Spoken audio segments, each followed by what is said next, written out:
Les Français mangent du fromage, des pâtisseries, boivent du vin, prennent l'apéro, mais ils sont tous maigres. Mais comment est-ce possible? Quel est leur secret? Allez, aujourd'hui, on va y regarder de plus près. Bonjour, je suis Jonathan, professeur de français natif et coach pour tous ceux qui souhaitent gagner en confiance en français. Dans mon podcast, toutes les semaines, vous allez améliorer votre compréhension du français, mais aussi à débloquer votre apprentissage et enfin à mieux comprendre les codes culturels français. Sachez que vous pouvez accéder à la transcription gratuite et aux flashcards sur mon site web www.tavieenfrançais.com. Et si vous avez un moment, vous avez aussi la possibilité d'évaluer ce podcast avec une étoile et un commentaire. Quand je parle avec vous, avec mes élèves ou avec ma communauté, cette question revient souvent. Comment font les Français pour ne pas être gros? Et moi, je me dis, mais c'est quoi être gros en fait? Parce que ça dépend d'où on vient, non? Et puis je me dis, vraiment, on est tous si maigres, si minces en France? Dans cet épisode, on va voir si ce que vous percevez est vrai, c'est-à-dire si les Français sont vraiment tous minces. On va essayer de comprendre pourquoi il y a plus de personnes minces en France que dans d'autres pays. Et enfin, vous allez voir comment notre culture influence les Français à essayer de ne pas grossir. Alors tout d'abord, pourquoi autant d'étrangers qui arrivent en France sont surpris par la minceur des Français?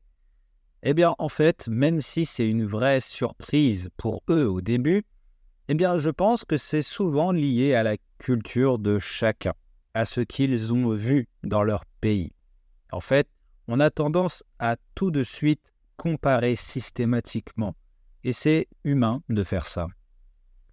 Et c'est certainement des personnes venant des pays comme les États-Unis, le Royaume-Uni, mais aussi des pays d'Amérique latine. De manière générale, il est malheureusement plus fréquent de voir des personnes en surpoids ou obèses dans ces pays-là qu'en France. Je suis allé chercher sur Internet et j'ai trouvé le taux d'obésité de leur population en 2024. Les États-Unis affichent l'un des taux d'obésité les plus élevés au monde, avec environ 36,2% de la population adulte obèse. Celui du Royaume-Uni est de 27%, celui des pays d'Amérique latine entre 32% et 18%, et celui de la France est de 10%. Mais en France, les taux d'obésité et de surpoids augmentent lentement, surtout chez les jeunes. En 2000, ce taux se situait autour de 12% et a atteint 16% en 2010, puis 20% en 2022 et 2024. En fait, les études montrent que c'est à cause de l'augmentation des inégalités socio-économiques, mais aussi du confinement en 2020 et donc du manque d'activité physique qui a provoqué cette augmentation. Ce n'est donc pas une réalité pour tous les Français. De plus en plus de personnes doivent surveiller leur alimentation maintenant. Ça peut s'expliquer parce que les habitudes alimentaires aussi aux États-Unis, au Royaume-Uni et en Amérique latine sont aussi différentes d'en France. Dans ces pays, la nourriture est souvent très accessible, rapide et souvent servie en portions généreuses. Ça peut être aussi le cas en France, vous me direz. La cuisine française est réputée pour sa richesse et sa générosité avec des plats copieux, surtout en hiver. Donc oui, nous aussi, on mange beaucoup. Si on pense à des plats comme le cassoulet à base d'haricots, la choucroute à base de choux et de saucisses, sans oublier les plats à base de fromage comme la raclette, la tartiflette. Alors comment c'est possible que les Français restent minces même après l'hiver. Bon, en fait, il y a déjà la minceur qui est particulièrement valorisée dans la culture française, mais surtout dans les grandes villes comme Paris, où l'apparence et la mode jouent un rôle important. La capitale française est l'un des centres mondiaux de la haute couture, où les standards esthétiques tendent à privilégier une silhouette mince et raffinée. Ce n'est pas forcément une pression directe, mais plutôt une esthétique omniprésente que l'on trouve dans les médias, les vitrines des magasins et même dans le style vestimentaire des Parisiens et Parisiennes. Parlant de parisienne, d'ailleurs, je parle de comment est perçue la parisienne dans un autre épisode, le numéro 23, si vous voulez l'écouter. Dans cette culture de la minceur, donc, c'est assez différent de celle des États-Unis. C'est assez différent de celle des États-Unis, par exemple, où là-bas, on encourage l'acceptation de toutes les silhouettes et où la diversité corporelle est bien plus courante. Et puis, en Amérique latine, peut-être que les standards de beauté valorisent souvent des silhouettes plus généreuses et plus courbées, qui sont vues comme des signes de santé et de féminité. D'ailleurs, appeler quelqu'un de gordito en espagnol d'Amérique latine, c'est-à-dire littéralement traduit en français par petit, gros, est accepté là-bas. C'est même un terme affectif. Alors qu'en français, ce serait très mal vu de dire petit gros à quelqu'un. Donc si vous êtes d'Amérique latine et que vous m'écoutez, ne dites pas petit gros. Il y a aussi une différence dans la manière d'aborder la nourriture. En France, la nourriture est vue comme un art de vivre, où la qualité et la modération jouent un rôle central. La modération, c'est-à-dire savoir se limiter. En France, on prend le temps de savourer les repas, souvent en famille ou entre amis, et on mange à des heures fixes la plupart du temps. Il n'y a peut-être pas autant de grignotage excessif, même s'il existe l'apéro en France. Le grignotage, c'est prendre l'habitude de consommer des aliments, souvent entre les repas principaux, sans véritablement avoir faim.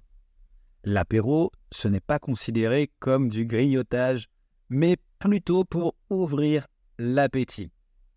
Bon, on est d'accord, les deux font grossir. Alors attention, l'apéro est souvent proposé quand vous recevez des invités. Donc, on ne le fait pas tous les soirs. Souvent, on dit que chez les Français, que tout est bien pensé, tout est bien anticipé. Eh bien, je pense que oui, un peu. Et je pense que ça nous aide à garder un équilibre alimentaire et à nous poser des limites pour dire « stop, j'ai trop mangé ». En fait, dans la culture française, le poids peut être perçu comme un signe de contrôle personnel, de modération et d'hygiène de vie. Être mince, c'est souvent associé à une certaine maîtrise de soi, alors qu'être en surpoids est parfois interprété à tort, comme un manque de discipline. La France valorise depuis longtemps la qualité des aliments et la bonne cuisine. La bonne cuisine, c'est le concept d'une alimentation équilibrée, basée sur des produits frais et des repas structurés. Et ça fait partie intégrante de notre culture. Être en surpoids pourrait donc être mal vu, même si cette vision est en grande partie liée aux stéréotypes. En France, la régularité des repas permet donc de limiter les excès. Cette différence surprend souvent les étrangers, qui associent parfois la France aux pâtisseries, aux croissants. Mais en fait, ces petits plaisirs sont consommés avec modération. Beaucoup de Français adorent les croissants, les éclairs, les tartes.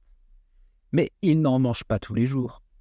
Par exemple, beaucoup vont prendre une pâtisserie le week-end ou pour une occasion spéciale, mais pas systématiquement tous les matins.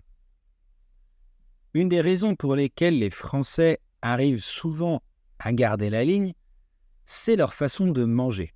Ils accordent une grande importance au repas, la qualité des aliments, la présentation, le goût, tout ça compte. En France, il est très courant de prendre son temps pour manger. La culture du fast-food existe, bien sûr, mais elle est moins ancrée dans les habitudes. Les repas sont souvent plus équilibrés. Prenons un déjeuner français classique. Une entrée de salade ou de légumes, un plat principal qui peut être une viande ou du poisson avec des légumes, et parfois un petit dessert ou un fruit. Ces repas équilibrés ont des portions raisonnables qui permettent de profiter de la nourriture sans excès. Par contre, quand il s'agit de réunions entre amis et famille, là, oui, il existe un peu plus d'excès. Imaginez un repas français avec du pain et du fromage. Ce sont des aliments caloriques, mais les Français n'en mangent pas en grande quantité à chaque repas. Ils vont en savourer un peu, et ils ne vont pas finir la baguette entière ou le fromage entier. C'est cette modération qui aide à limiter la prise de poids. En général, les Français ont une relation assez saine avec la nourriture, je pense. La notion de régime, ou faire un régime, on dit, est assez présente. Mais ce n'est pas pour autant qu'ils se privent de manger. On parle souvent de plaisir en mangeant, de savourer les repas. Il y a une certaine conscience des ingrédients et des produits. Beaucoup de gens préfèrent acheter des produits frais, notamment, ou de saison, et même cuisiner eux-mêmes. En plus de la nourriture, il y a aussi l'activité physique. Les Français marchent beaucoup. Par exemple, dans les villes, il est très courant de marcher pour aller au travail ou pour faire des courses. Ce mode de vie actif contribue aussi à garder la forme. Bon, et nous sommes un pays qui offre une grande accessibilité au sport aussi. Je pense que nous sommes assez compétiteurs et qu'on a une culture de l'effort et du mérite, mais aussi une culture qui est consciente de son bien-être. Les Français ont une gastronomie qui donne envie de tout manger, mais on fait attention à ce qu'on mange de manière générale. Et si on ne le fait pas, on essaye de compenser par le sport. Et puis je pense aussi que les Français sont souvent soumis à des attentes sociales fortes quant à leur apparence physique. Et ça, c'est une pression qui est particulièrement présente dans les villes, où le look et l'apparence sont importants dans la sphère professionnelle et personnelle. Et quand on va à la campagne française, vous pouvez être surpris de voir qu'il y a peut-être plus de personnes corpulentes qu'en ville. Selon plusieurs études, la population des zones rurales est globalement touchée par le surpoids et l'obésité que celle des zones urbaines. Par exemple, l'étude nationale Nutrition Santé, ENNS, a révélé des différences significatives dans les niveaux d'obésité entre les zones urbaines et rurales. Environ 36% des personnes vivant en milieu rural étaient en surpoids, contre 24% des personnes vivant en milieu urbain. Et donc, le fait d'être enrobé ou corpulent en France peut être associé malheureusement à des stéréotypes négatifs. Et comme dans d'autres pays, les personnes en surpoids subissent parfois des jugements injustes ou des moqueries. En plus, les médias et les réseaux sociaux montrent souvent des images de minceur et valorisent les corps fins et minces de nos jours. Et du coup, ça augmente la pression sur les individus, en particulier les jeunes, pour qu'ils se conforment aux standards corporels dominants. Donc, comme je vous disais, même si la première impression nous dit que l'obésité et le surpoids n'existent pas en France, eh bien si, il y a de plus en plus de personnes en surpoids en France en 2024. En France, les campagnes de sensibilisation contre l'obésité et le diabète ont nettement évolué ces dernières années, notamment en raison de l'augmentation de l'obésité dans la population. Quand j'allais à l'école il y a 20 ans, je me rappelle que l'État avait décidé d'interdire l'utilisation des distributeurs automatiques de boissons et de produits alimentaires. Donc à cette époque, fini les barres chocolatées, les chips, les bonbons aux fruits et les canettes de soda. Voilà, pour que vous voyez que déjà, à cette époque, il y avait des décisions prises pour éviter que les jeunes prennent du poids. Et maintenant, il y a beaucoup de campagnes de sensibilisation qui rappellent les dangers pour la santé que peuvent représenter un excès de poids, comme les maladies cardiovasculaires, le diabète et l'hypertension. On peut en trouver dans les transports en commun, avec notamment la campagne de Novo Nordisk qui a utilisé des affiches dans le métro pour sensibiliser contre les préjugés liés à l'obésité. Des articles dans des magazines et des journaux de santé publique ou de bien-être aussi, comme le Journal des femmes santé, abordent régulièrement la thématique. Et il existe aussi même la Fédération des diabétiques. Donc vous voyez, c'est un sujet pris assez au sérieux en France, surtout récemment. Voilà, on arrive à la fin de cet épisode. N'hésitez pas à me dire si vous pensez que nous, les Français, on a une vie saine de manière générale. Je regarderai vos commentaires. J'espère que l'épisode vous a permis d'apprendre des choses. Et si vous avez aimé, n'hésitez pas à partager l'épisode. Et puis, vous le savez, vous pouvez utiliser la transcription gratuite et les flashcards pour écouter tous mes épisodes. Donc, n'hésitez pas, vous avez toujours du vocabulaire à apprendre et vous améliorez aussi de cette manière votre écoute chaque mercredi. Je vous remercie sincèrement de m'avoir écouté jusqu'à la fin et n'oubliez pas, ce qui pèse le plus, c'est le poids de vos mots. À la semaine prochaine, les amis. Ciao.